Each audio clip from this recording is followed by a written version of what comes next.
Hello and welcome to our Alfa Giulietta review.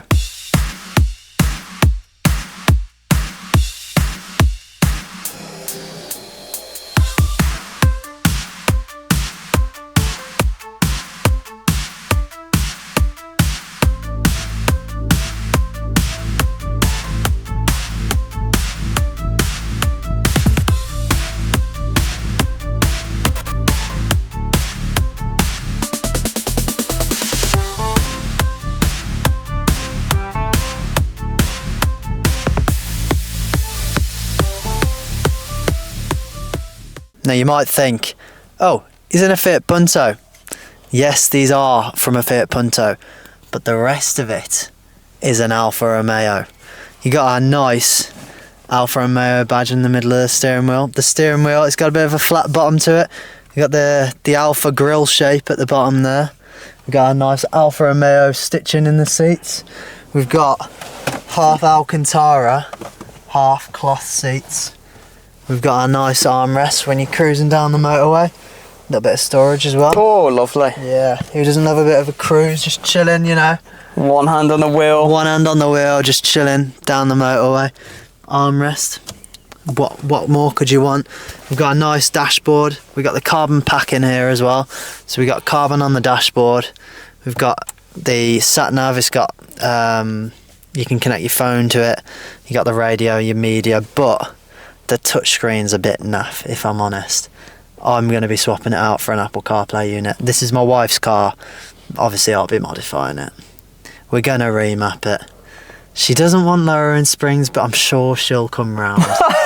She might disappear to work for the day. She works 12 hours. I reckon I can get it done in 12 hours. So, you know, we'll see. A remap, lowering springs, nice sat nav. She does like the idea of a Maxton kit as well. So, you know. She seems to like a lot of your ideas, doesn't apparently, I have to pay for the Maxton kit because it's my idea. No, I don't think that's fair. So, she'll get it for her birthday, I reckon. And we've got these nice speedo clocks in the Alfa Romeo. I always like my uncle had a 156. It was the same, and the speedo clocks. Yeah, it's a nice interior. We've got Alfa Romeo on the pedals. The pedals are quite close together though. Obviously I've got fat feet, big Yeezys, but I've found a few times when you go to press the accelerator you catch the brake pedal as well. But that's me being a bit harsh, you know. There, mate. I'm being a bit harsh, but you know. It's better than you stamping the clutch. It's good for you. It's good for you, you know. Quick feet, you know. Colin McRae style. We've got 3 engine modes in here as well. We got dynamic, which it does actually make a difference, surprisingly. Most cars, sport mode does absolutely nothing. With this being a manual, you'd think, yeah, it's done absolutely nothing. No, it does make a difference. You put it in dynamic, the throttle response is immediately better. The steering feels stiffer. It feels like you can actually feel things on the road properly.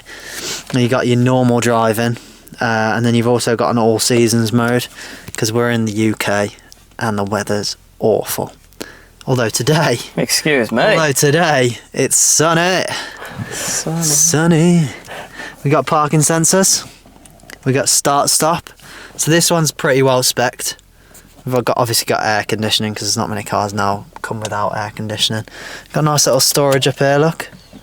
Oh, that's lovely, that is. Yeah, I think what they should have done is built a screen that pops up out of there. That would have been better, but, you know, we can't be too picky.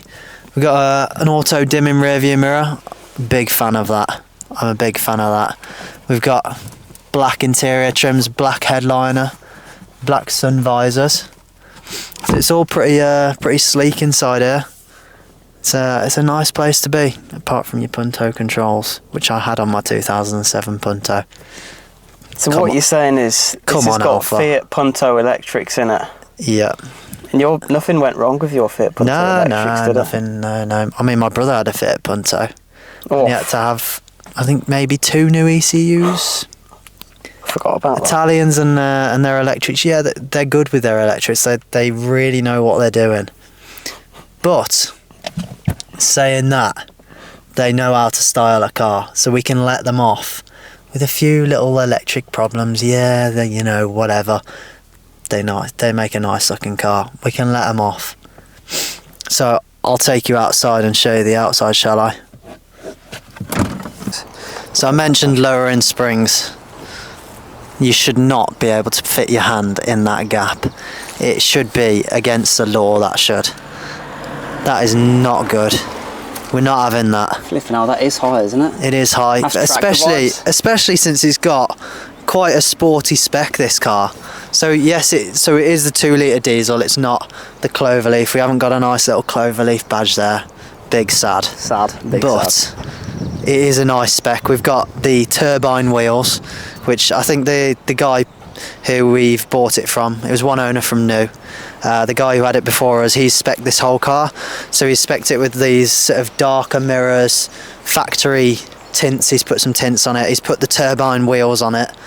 This is all spec'd from the factory. So the grey handles, grey mirrors.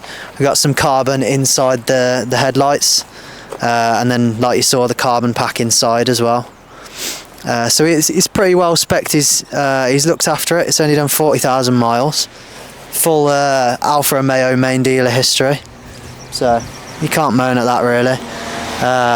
It cost us £10,000, exactly 10 grand. But I think for what we've paid, I think we've got a good car.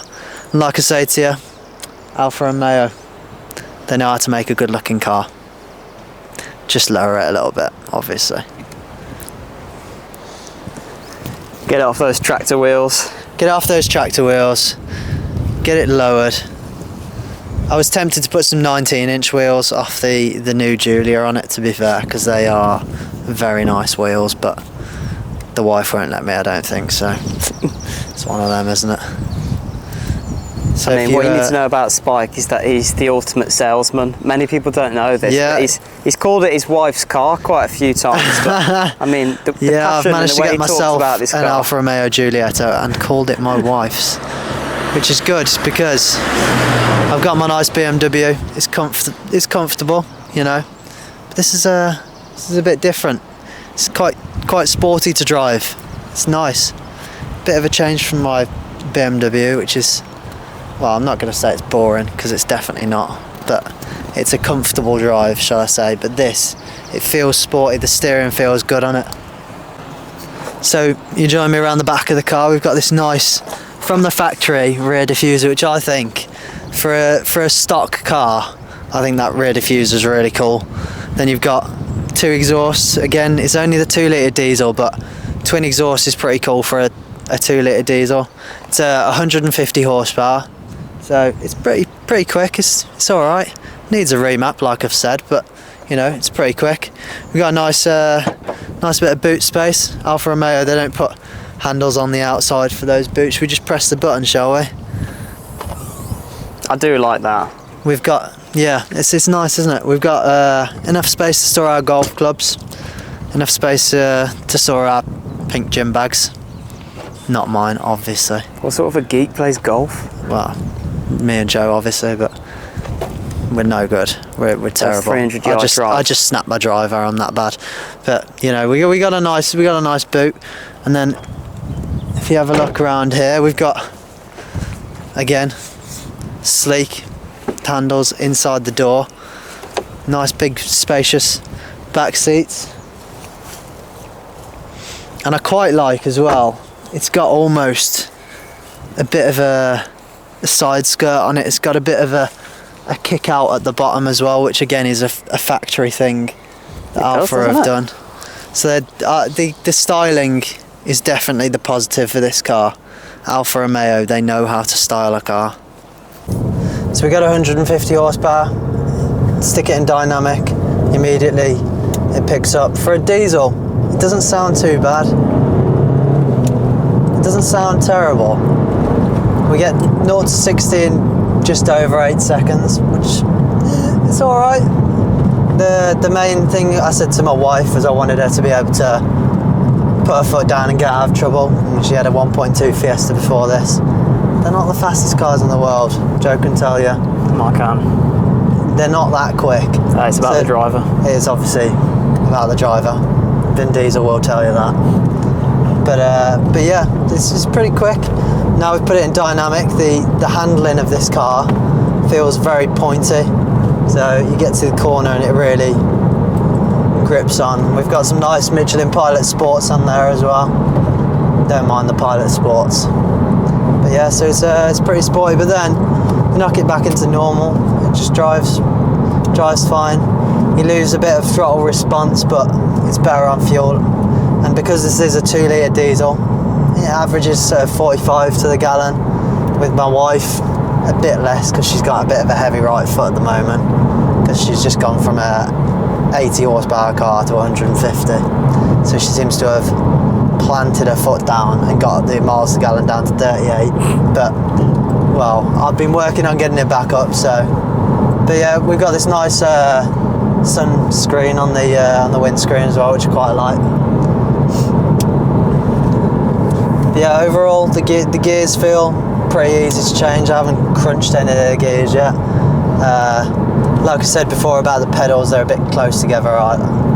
But then I have got quite fat shoes on, so you know, if you've got your racing driver shoes on, you'll be alright. And it's pretty good. It's nice on a country lane. We've got cruise control, so we're on the motorway. You just set it at obviously 70 miles an hour, officer. Just, you know, got a nice cruise control. It's a nice place to be in. It's quiet in here. You haven't got too much road noise. There's no knocks or anything like that, so it's a pretty nice place to be. Right, what would you give this car out of 10?